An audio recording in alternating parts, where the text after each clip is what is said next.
বন্ধু আমার, এমন সুন্দর জীবন নষ্ট করো না। আর কোনোদিন তুমিও আসবা না, আমিও আসবো।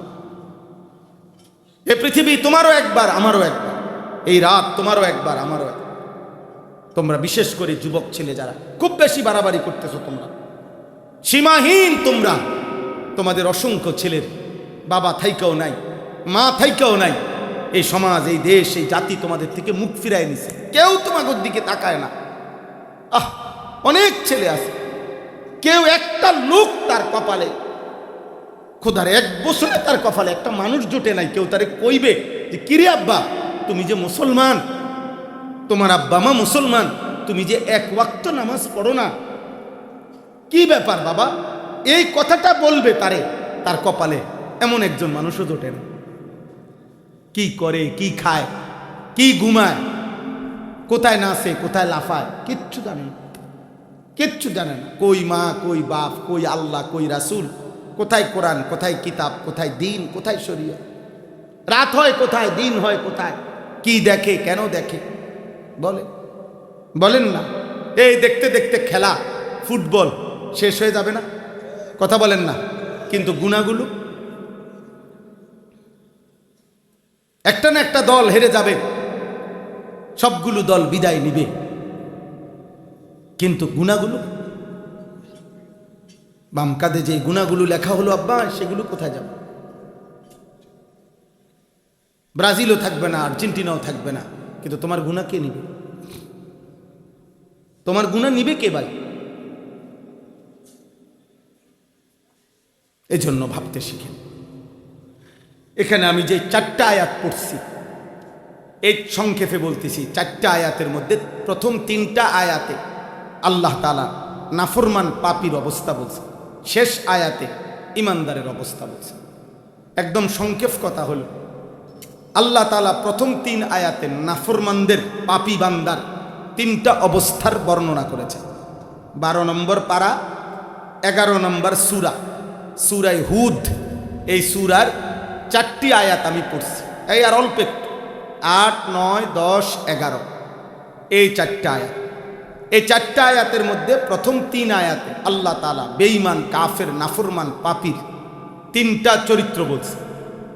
1 নম্বর, আল্লাহ তাআলা বলেন প্রত্যেক নাফরমান পাপী পাপ সত্ত্বেও, শুনতেছেন আপনারা, পাপ সত্ত্বেও কুফর করে, শিরিক করে, চুরি করে, ডাকাতি করছে, জিনা করছে, মদ জুয়া মধ্যে লিপ্ত, বেপর্দা, বেহায়া নারী, মানে গুনাহ, পাপ, সীমা লঙ্ঘন, আল্লাহর নাফরমানি সত্ত্বেও বিশেষ কোনো হিকমতের কারণে আল্লাহ এখনো আযাব দিচ্ছে না। যদিও আযাব প্রাপ্য, নবীরা, প্রত্যেক নবী নিজ নিজ কওমকে গুনার কারণে আযাব, এই কথা বলছে। গুনার কারণে কি আসে? কথা বলে না, কি আসে?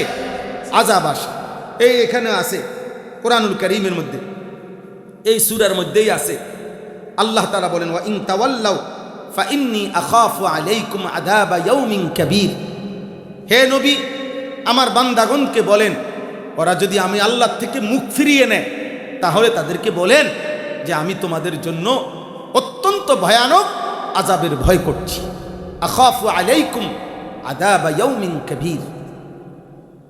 প্রত্যেক নবী, কোরআন শরীফে আছে, নূহ আলাইহিস সালাম, হুদ আলাইহিস সালাম, শুআইব আলাইহিস সালাম, সালেহ আলাইহিস সালাম, লূত আলাইহিস সালাম, প্রত্যেক নবী তাদের কওমকে বলতেন, ইন্নী আখাফু আলাইকুম আযাবা ইয়াউমিন আযীম, আমি তোমাদের জন্য বড় ভয়ানক আযাবের ভয় করছি। এই যে মিথ্যা, চুরি, দুর্নীতি, হারাম, জিনা, ওজনে কম দেওয়া, শিরিক, কুফর, মূর্তি পূজা, আল্লাহর নাফরমানি, প্রত্যেক নবী বলছে আল্লাহর আযাব আসবে, আল্লাহর আযাব আসবে, আল্লাহর আযাব আসবে। কিন্তু যখনই কোনো নাফরমান পাপীকে, ব্যক্তি হোক, জাতি হোক, মানে সমষ্টি হোক অথবা ব্যক্তি হোক, আল্লাহ যখন নাফরমানি আর পাপ সত্ত্বেও একটা লম্বা সময় যখন ছাড় দিয়া রাখে, মানে আযাব দেয় না, তো এক পর্যায়ে নাফরমান অহংকারে হয় নবীদের কাছে, নয়তো উলামাদের কাছে, নয়তো আল্লাহর নেক বান্দাদের সামনে, অথবা নিজের মনেই নিজে বলতে থাকে, মা ইয়াহবিসু, আযাব আসতেছে না কেন? কই কিসের আযাব? আল্লাহর আযাব ঠেকাইলো কে? কই আযাব কই? ঠাট্টা শুরু, ঠাট্টা শুরু। কোরআনুল কারীমের মধ্যে আছে প্রত্যেক নবীকে নাফরমান জাতি বলতো ফাতিনা বিমা তাইদুনা ইন কুনতা মিনাস সাদিকিন। এই নবী, তুমি যদি আযাবের কথা সত্যই হয় তো আল্লাহকে বলো এখন নিয়ে আসতে। ফাতিনা বিমা তাইদুনা, আনো, এখন আযাব আনো। কোরআন শরীফে আছে সাআলা সাইলুম বিআযাবিন ওয়াকি'। নবীজির সামনে একদিন নজর ইবনে হারেস নবীজির সামনে বলছে, মুহাম্মদ এ তোমার সামনে যাও, আমি আল্লাহর কাছে আত্মুল্লাহ করলাম, এই আল্লাহ এখন ফাইলে আযাব আনো, চাই তোমার কাছে কি আযাব আছে। আল্লাহ তাআলা এই কথাটাই বলছে। বন্ধু দেখেন বেঈমানি কি কয়, সে নিজের থেকে আযাব চাচ্ছে। তো আল্লাহ তাআলা বলেন প্রত্যেক যুগের নাফরমান পাপী যখন পাপ করতে করতে এমন অহংকারী হয়, এক পর্যায়ে হয় কাউকে বলে, নয়তো মনে মনে ভাবে, মনের অজান্তে বলতে থাকে যে কিসের আযাব, আযাব কিসের আবার? এ ওয়ালা ইন আখারনা আনহুমুল আযাবা ইলা উম্মাতিম মাদুদা। আল্লাহ বলেন নাফরমান ব্যক্তি জাতি গোষ্ঠী থেকে যদি আমি একটি নির্দিষ্ট সময় পর্যন্ত আযাবকে বিলম্বিত করি, আযাবকে পিছায়া দেই, দিচ্ছি না আর কি আযাব, তো আল্লাহ বলেন তখন লা ইয়াকুলুন্না মা ইয়াহবিসু, নাফরমান বান্দা তখন বলতে থাকে আল্লাহর আযাব কিসে আটকায়া দিল, কই আল্লাহর আযাব আসে না, আল্লাহর আযাব আসে না। লাখ লাখ যুবক এই অল্প কয়েকদিনের সুস্থতা যৌবনের এই মাতলামি পাইয়া ওই মনে করে আমার উপরে কোনো আযাব মুসিবত অ্যাক্সিডেন্ট দুর্ঘটনা কিছুই আসবে না। কি কোন হুজুর, আমার আব্বা বিদেশ, বিল্ডিংয়ের কাম শেষ, হ্যাঁ আমি সর্বোচ্চ নয় তার 2 বছর, এরপর তো আমার আব্বাই আমার বিদেশ নিব। টাকা পয়সার কোনো অভাব নাই, বাজারে বিট করে দিছে, বাড়ির বিল্ডিংয়ের কাম শেষ করে লাইছে, ব্যাংকে টাকা জমা আছে। বাহ, অহংকারী যুবক। মোটর সাইকেল চালাইলে দেখবেন নাফরমান যুবকের মোটর সাইকেল চালানি দেখেন কুত্তা ফেল, পাগলা কুত্তা এত জোরে দৌড়ায় না। অহংকারী যে পরিমাণ পাগলা কুত্তার মতো মোটর সাইকেল চালায়। আহ, এমন কোনো দিন নাই বাংলাদেশে, এমন কোনো দিন নাই, এমন কোনো দিন নাই বাবা যেদিন মোটর সাইকেল 2টা-4টা অ্যাক্সিডেন্ট হইয়া মারা না যাচ্ছে প্রতিদিন। এই সেদিন আমি সিলেট গেছি, সিলেট একটা প্রাইভেট মেডিকেল কলেজের কিছুদিন আগে উনি আমাকে চেয়ারম্যান, প্রধান, একটা বড় নাম করা প্রাইভেট মেডিকেল কলেজ, বড় হসপিটাল, ওনার সাথে একটা প্রোগ্রামে আমরা একসাথে বসা ছিল।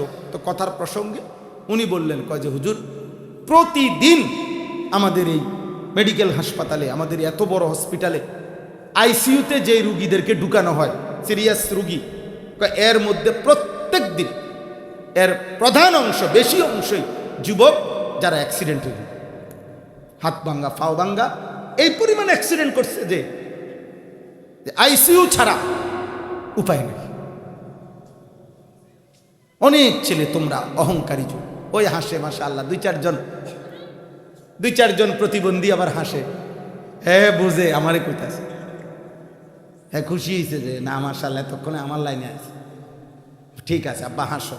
কারণ অসুস্থ মানুষ, প্রতিবন্ধী মানুষ এমনই হয় যে বুঝে না যে কোথায় মাথা নুয়াইতে হয়, কোথায় লজ্জা পাইতে হয়, কোথাও হাসতে হয়, এতটুকু দিমাগও অনেকের নাই। আফসোস, আল্লাহ হেফাজত করেন। চলেন তো, এরকম অহংকারী মানুষ আমরা কিতাবে পড়ছি, এক বুজুর্গ রাস্তা দিয়ে এক যুবক অহংকার করে হাঁটতেছে, তো তিনি তাকে বলছে, হে যুবক লা তামশি ফিল আরদি মারাহা। আল্লাহর কোরআনে আল্লাহ বলছে, অর্থাৎ অহংকার করে জমিনে হাইটো না। তো সেই যুবক ওই বুজুর্গকে ধমক দিছে, আল্লাহর ওই নেক বান্দাকে, আপনি চিনেন আমাকে? হাল তারিফুনি, আপনি আমাকে চিনেন, আমি কে মিয়া? এই তখন ওই আল্লাহর প্রিয় বান্দা বলছে, হ্যাঁ চিনি, শোনো আমি বলতেছি তুমি কে, এদিকে। তখন ওই আল্লাহর প্রিয় বান্দা বলছে, চিনি তোমাকে আমি, আউয়ালুকা নুতফাতুন কাজিরা, তুমি হচ্ছ সে যার শুরু হলো নাপাক এক ফোঁটা বীর্য, যেটা এত দুর্গন্ধ, সবচেয়ে বেশি দুর্গন্ধময় একটা নাপাক ফোঁটা বীর্য তুমি। শুরু শেষ তোমার আখিরুকা মিতাতুন গালিজা, তোমার শেষ সমাপ্তি হচ্ছে পচে গলে যাওয়া একটা লাশ। একদিন তোমার সমাপ্তি কবরে যাবে, আর তুমি পচে গলে লাশ ছিন্ন ভিন্ন হয়ে যাবে। ওয়াবাইনা যালিকা আলা তাহমিলুল আজরা, আর মাঝখানে তুমি প্রতিনিয়ত পৃথিবীর এই হায়াতে যে কয়দিন পৃথিবীতে আসো, সে কয়দিন তোমার পেটে আছে কিছু পায়খানা, যার শুরুটাও নাপাক, যার শেষটাও পচা গলা লাশ, মধ্যখানে যার পেটে আছে কিছু নাপাক পায়খানা, সেই তুমি অহংকার করো কিসে? অহংকার করো কিসে? তোমার নাকের ছিদ্র দিয়ে যেরকম নিঃশ্বাস বাইর হয়, তোমার পেটের কোনো এক পাশে যদি ছিদ্র থাকতো, আর সেখান থেকে শুধু তোমার পেটের একটা ছোট্ট ছিদ্র দিয়ে যদি পায়খানার দুর্গন্ধ বাইরিত, তাহলে তো তোমার পাশে কোনো কুত্তাও বইত। কথা বলে না? তোমার পাশে তো কোনো কুত্তাও বসত না। মহান আল্লাহ তাআলা দয়া করে তোমার দুর্গন্ধময় ওই নাপাক পায়খানা তোমার শরীরের ভিতরে আটকায় রাখছে। তুমি অহংকার করছো কেন? একজন যুবক, একটা ছেলে, আমি স্বপ্ন দেখি একজনের, আমি আশায় থাকি